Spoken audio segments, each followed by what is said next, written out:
Ladies and gentlemen, welcome back to my channel. Imagine this, the two of you are sitting on the couch after dinner, the kids have finally gone quiet, the dishes are done, and the house smells like the last breath of summer drifting in through the open window. She curls her legs beneath her, turns her face toward you, and in the soft hush between the news and whatever show you half watch together, you feel the unmistakable tug of something unsaid. Not anger, not boredom, something gentler, hungrier. You reach for her hand, and she lets you take it, yet her eyes move past you to the dark glass of the patio door, as if she's looking for a version of herself that has slipped just out of frame. In that moment, many men assume she is simply tired, some assume she is drifting away, a few brave souls wonder if they have done something wrong, but very few ask the question that truly matters. What is the desire she is carrying that she cannot yet name, the one she will never volunteer because she fears it sounds too big, too raw, too selfish, too vulnerable? Desire, after all, is rarely polite. It arrives unannounced, wearing the clothes of contradiction. I want to feel safe, yet I want to be surprised. I want to be seen, yet I want to remain a little mysterious. I want to be adored, yet I want to feel I still have to earn you. These longings do not fit neatly into conversation. They flutter in the ribcage like birds that have forgotten how to land. And so she stays quiet, hoping you will sense the tremor beneath the stillness, hoping you will meet her there without making her spell it out. Tonight we are going to step into that quiet. Together, we will listen for the 5 secret desires women cradle close to the heart, desires they rarely confess, not because they are ashamed, but because language feels too small. I will speak as a woman who has sat in that same hush, and as a therapist who has heard the same confession whispered in 1,000 different accents. By the end, you will not need a decoder ring or a magic phrase. You will simply carry a wider inner room where her unspoken longing can finally exhale. So breathe in. The couch is still warm. Her hand is still in yours. Let's begin. There is a moment, just after the lights go down and before the first kiss of sleep, when she feels the day slide off her shoulders like silk. And yet, under the silk, something else remains, a small, steady pulse of want that never quite made it into words. You might notice it as a hesitation when you ask, "Everything okay?" She nods, because it is easier than explaining that okay is not the same as met, and because you love her, you let the silence stand. But tonight, I want to hand you the grammar of that silence. The first secret desire is not for more flowers, more date nights, or even more sex, though all of those can be containers for it. It is the desire to be chosen again in real time, not once upon a proposal or on a wedding day locked in photo albums. She wants to feel the unmistakable spark of deliberate pursuit, the sense that you are still reaching for her, even though she is already yours. Not out of insecurity, but out of celebration. She needs the evidence that her presence in your life is not a background hum, but a headline. Think of it like this: when you first dated, you texted her about a song that reminded you of her before the song even ended. You rerouted your commute to pass the coffee shop where she worked, just to wave through the window. You noticed the way she tucked her hair behind her ear when she was nervous, and you told her it charmed you. None of that was maintenance, it was curiosity, somewhere between mortgages and orthodontist appointments. Curiosity calcified into assumption. Assumption says, I already know her. Curiosity says, I want to keep discovering. She misses the second one. So, what does curiosity look like now? After 15 years and a shared Netflix password, it can be tiny, almost silly. Last Tuesday, a man I know left the office 10 minutes early, drove to the bakery that sells the lemon tarts his wife loves, and placed one on her bedside table with a note. I saw this and thought, there's her joy. Cost $3 and 10 minutes. Dividend she floated through the rest of the week. The tart itself was gone in 4 bites, but the residue of being hunted for her pleasure lingered. That is what she secretly wants, to be hunted for her pleasure. The second desire grows out of the first like a vine curling around an old fence post. She longs to feel that her complexity delights you rather than burdens you. Many women, somewhere around 35, wake up to the sense that they have become managers of everyone else's comfort. They calendar school plays, remember the in-laws' birthdays, stock the fridge with the exact brand of yogurt that keeps the youngest from meltdowns. Efficiency becomes their love language, but inside, there is still the girl who once danced barefoot in a summer storm. She worries that if she drops the clipboard, even for a moment, the household will collapse and you will look at her with disappointment. Therefore, she keeps the barefoot girl hidden, and that hiding becomes a slow ache. What she secretly wants is for you to invite that barefoot girl out, not to abandon the clipboard, but to hold it for her while she spins. One husband I worked with began a ritual he called Thursday Unfinished. Every Thursday after dinner, he would ask his wife, "What feels unfinished inside you right now?" The first time, she laughed nervously and said, "The laundry." He waited. Then she added, "And the part of me that wants to sing jazz again." He said, "Okay, laundry can wait. Let me hear a bar." She blushed, hummed a few notes, stopped, then tried again. By the 5th Thursday, she was halfway through, summertime, eyes closed, swaying. He was leaning against the counter, simply witnessing. Nothing grand happened, no record deals, no late night jam sessions, yet something grand happened. She felt her complexity was not a problem to solve but a landscape to explore. And here is the subtle thread that ties these two desires together. They both ask for presence, not performance. Presence is the art of showing up without an agenda. Performance is offering solutions, compliments, or even gifts as a transaction. Presence says, I am here to feel you. Performance says, I am here to fix or impress you. Women are exquisitely sensitive to the difference. One feels like oxygen. The other feels like marketing. So the next time you feel her quiet across the dinner table, instead of asking, what's wrong, which positions her as a problem, try asking, what part of you did not get airtime today? Then stay quiet long enough for her to rummage through the pockets of her day and decide what she wants to reveal. You may be astonished at what she brings out. The memory of a stranger's kindness that made her cry in the car, the sudden wish to learn pottery, the lingering frustration with a friend who never listens. Whatever it is, take it in as though she just handed you a small, living bird. Do not weigh it, do not name it, simply let it rest in your open palm. That is how we begin, with two quiet hungers, the wish to be chosen again, and the wish to be seen in her full, contradictory glory. Hold those gently, because the next desire layers itself right on top, like warm water sliding into a bath that is already drawn. Picture the two of you on a Saturday morning. The house is still in weekend hush. No alarms, no backpacks flung by the door, just the soft percussion of coffee dripping into the pot. She stands at the counter slicing strawberries, and you notice her shoulders are drawn up a little higher than they need to be. Not tension exactly, more like the invisible armor she slips on before stepping into the day. You might think she's simply focused on the berries, but inside she is scanning the horizon for the next obligation, the next request, the next invisible hand that will need feeding. Somewhere along the way, her body became the family's emotional barometer. If she relaxes, the whole house exhales. That is a sacred role, yes, but also a lonely one. And here is the third secret desire she rarely names. She wants permission to lay the armor down without having to explain why she was wearing it in the first place. Most men, when they sense this tension, respond with what I call heroic reflex. Babe, go take a bath. I've got the kids. That gesture is loving, but it still positions her as the one who must exit her own life in order to feel better. What she secretly craves is an invitation to stay fully inside her life, yet feel the weight lifted by your shared imagination. Let me give you a quieter example. A client of mine, Matteo, watched his wife Alina fold laundry with the same furrow in her brow she wore during tax season. Instead of sending her away, he walked over, placed one hand on the small of her back, and said, I've been thinking, what if we turned this Sunday into a silent conspiracy? You and I versus the grind, no heroic rescues, just side-by-side mischief. Then he handed her 3 index cards. On each card he had written a small act of rebellion: 1, eat ice cream for breakfast; 2, let the laundry sit unfolded and drive to the lake instead; 3, whisper one sentence in a public place that only the two of you understand. Elena laughed, really laughed, for the first time in weeks. The armor loosened without her ever having to name it. They did not complete all 3 cards. They only needed the first to feel conspiratorial again.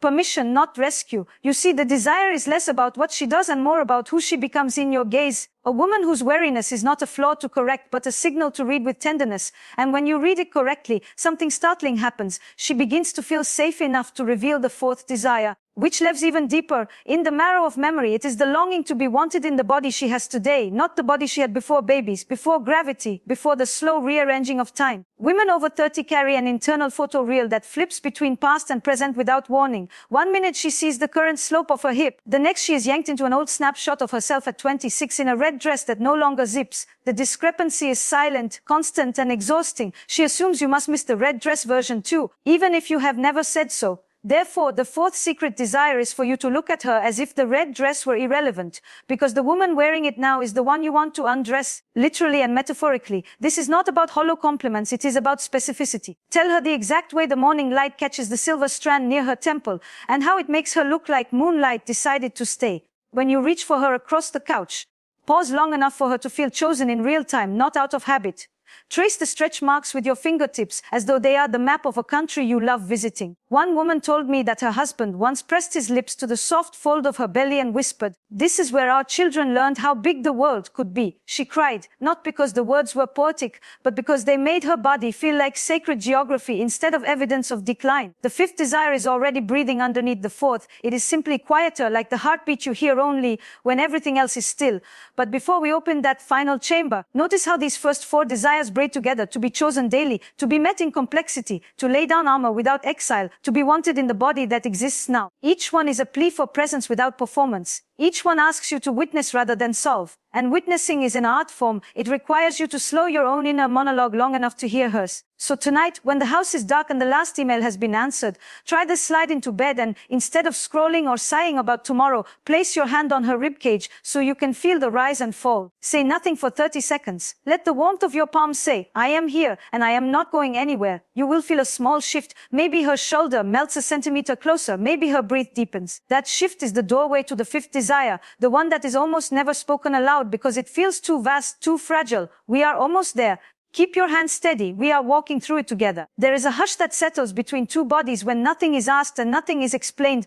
A hush so complete it feels almost ceremonial. If you stayed long enough with your hand on her ribs, you may have felt it the moment her breath finds a rhythm that matches yours, as though the two of you are learning a single song. That is the antechamber to the fifth and final secret desire. It is not a request for more sex, though sex can be its cathedral. It is not a plea for more romance, though romance can be its doorway. It is quite simply the yearning to be known in the dark. Known not as the woman she presents to the world, nor as the woman she fears she has become, but as the woman she is when every mask has slipped and she is too tired to retrieve them. I have sat with couples for decades, and again the same confession surfaces, usually in whispers. Usually after midnight. I want him to see me, really see me, when I'm not trying to be patient, trying to be desirable, trying to be competent, trying to be calm. She wants a witness to the unfiltered flicker of her humanity, the irrational jealousy when a younger woman laughs at your joke, the sudden rage when the trash bag splits, the unexpected tears during a cereal commercial. These are not moods to manage, they are postcards from the interior.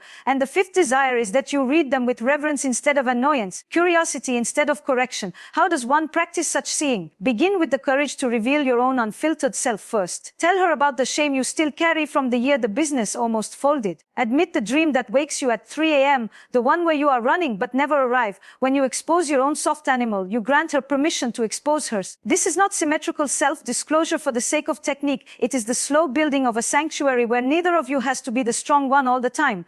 Once a man named Louis invited his wife Martha on what he called a blind date with the truth.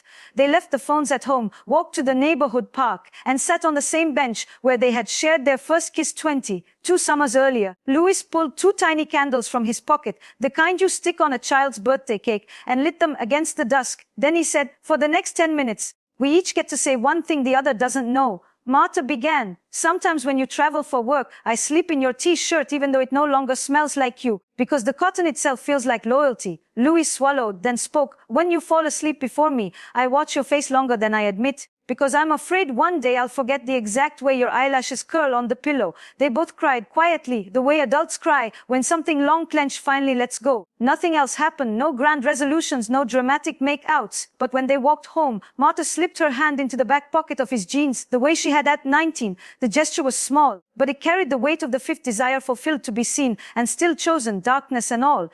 And here is the quiet afterward. Once the 5 desires have been spoken, through words or simply through the way you now hold space, the relationship begins to breathe differently. You will notice it in micro shifts. She starts singing again while chopping onions. She tells you about a weird dream before the coffee finishes dripping. She asks your opinion on a work dilemma without apologizing for taking your time. These are not rewards for good behavior. They are the natural exhalations of a woman who no longer feels she must audition for your affection. If you are wondering what to do with all of this, start small and stay specific. Tonight, after the dishes, walk up behind her, kiss the hinge where neck meets shoulder, and say only, I was thinking about how much I like the way you laugh at your own jokes before anyone else gets the punchline. That single sentence contains multitudes: curiosity, appreciation, presence. Tomorrow morning, when she is brushing her teeth, place a hand on her lower back and leave it there until she meets your eyes in the mirror. Say nothing. Let your gaze say, I still see you. These are not grand gestures. They are stitches in a tapestry that is being rewoven in real time. And remember, desire is not a destination. It is a conversation that never ends. The 5 longings she keeps secret are not boxes to tick, but currents to swim in. They will shift as she ages, as you age, as life delights and devastates in equal measure. Your job is not to solve them once and for all. Your job is to keep listening for their next iteration with the same tenderness you bring tonight. So here we are, back on the couch where we began. The house is quiet again, but the quiet is different now. It is no longer the silence of 2 people skimming the surface of everything unsaid. It is the silence of 2 people who have agreed to stay curious about each other until the last light goes out. Keep your hand in hers. Feel the pulse that is both hers and yours. That pulse is the truest promise we can offer one another. I will not stop discovering you. And in that promise, every secret desire finds its home. If you have stayed with me this far, You have already crossed the invisible threshold. You have stepped out of the hallway of assumptions and into the living room of attentiveness. The 5 desires are no longer secrets whispered behind her eyes. They are invitations laid gently at your feet. But invitations once accepted reveal the next layer. How to keep the door open after it has swung wide, because here is what no one tells you: desire is shy. The moment it is recognized, it can retreat just as quickly, fearing it has asked for too much. A woman who has allowed herself to be seen may wake the next morning wondering if she was too much, too needy, too raw. Your task now is to prove her wrong, not with grand declarations, but with the steady architecture of small reassurances that say, last night was not an exception. It was the new normal. Let me tell you about the couple who came to me on the brink of celebrating their silver wedding anniversary. They sat side by side on the couch, knees almost touching, yet miles apart. She said, "He bought me the most beautiful necklace for our 20th. I cried in the bathroom because I thought it meant he only loved me in diamonds." He looked stunned. I was trying to show her she still dazzles me. I asked him, when was the last time you told her why she dazzles without a gift receipt attached? He could not remember, so we designed an experiment. Every evening for 30 days, he would send her one sentence, text, voice memo, scribbled on the steamed bathroom mirror, describing a detail he noticed that day. Not compliments, but observations. You hum under your breath when you're concentrating, and it makes the kitchen feel like a safe place to think. I watched you negotiate with our daughter about curfew, and I realized diplomacy lives in your collarbone. 30 sentences later, she told me the necklace finally felt wearable because the string of words had become the clasp that kept it close to her skin. That is the work of part 4, translating revelation into ritual. Ritual sounds lofty, but it is simply repetition with reverence. Choose one gesture, one, based on the desire she revealed most clearly. If she melted when you noticed a silver strand at her temple, make it a ritual to notice one new detail every morning and name it aloud before coffee. If she relaxed into your hand on her ribcage, let that hand become the nightly anchor before either of you speaks. Ritual is how we tell the nervous system this is not a fluke. The nervous system listens, desire begins to trust. And while you are tending her trust, do not abandon your own. Many men, once they taste the sweetness of deeper connection, fear that any misstep will shatter the newfound glass. So they overfunction, overgive, overattend until generosity becomes its own cage. Remember, desire in a long-term relationship is not a solo performance, it is a duet. If you are the only one carrying the tune, resentment will creep in disguised as fatigue. The antidote is to invite her into your own interior, the parts you normally edit. Tell her about the anxiety that flutters in your chest when quarterly numbers arrive. Admit the ridiculous joy you felt beating your teenage son at Mario Kart. Let her witness your complexity, so the space between you becomes porous in both directions. That porousness is the soil where erotic energy regenerates. Eros is not merely sexual, it is life force, and life force thrives on reciprocity. Here is a small practice I teach couples at this stage, the nightly debrief, but with a twist. Instead of asking, "How was your day?" which invites bullet points, ask, "What moment today made you feel most alive?" And then, "What moment made you feel most drained?" You each answer, no fixing allowed, 10 minutes tops. The question invites micro-stories, and micro-stories are the amino acids of intimacy. Over time, you will notice the alive moments begin to outnumber the drained ones, because simply naming them creates a gravitational pull toward aliveness.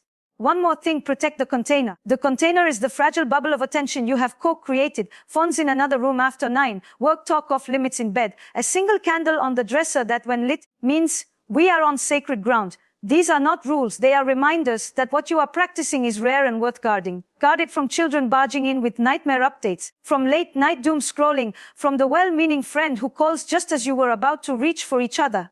Boundaries are the moat around the castle of desire. Without them, the kingdom floods. As part 4 closes, you are standing at the edge of ordinary time with new eyes. The dishes still need washing, the dog still needs walking, but every mundane task is now threaded with possibility. You know the 5 desires by heart, yet you also know they are not static. They will stretch and contract like living things. Your job is to stay curious about their next shape. And so we step almost imperceptibly into the final movement where curiosity meets legacy, where the secret longings of today become the shared mythology of tomorrow. Keep breathing. The candle is still lit. There is a moment, late on a night, when neither of you can blame the moon because it is barely a sliver, when you realize the story of your marriage has quietly rewritten itself. You did not notice the exact sentence where the plot turned. It was not the vacation or the anniversary toast or the surprise weekend away. It was the Tuesday you held her gaze across the scattered remains of taco night and said, "Tell me the thing you're afraid I'll forget about you."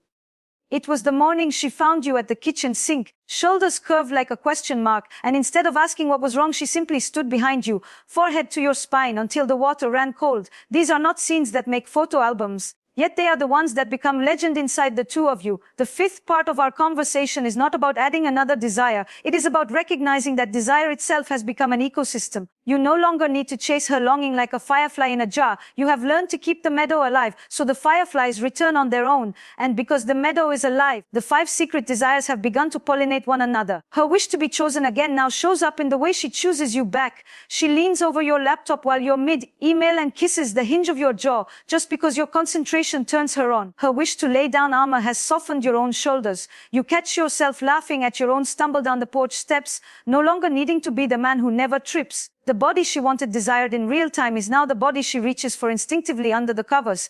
And you reach back, not out of habit, but out of reverence for the ongoing miracle that after all these years you still fit. I want to leave you with one final image.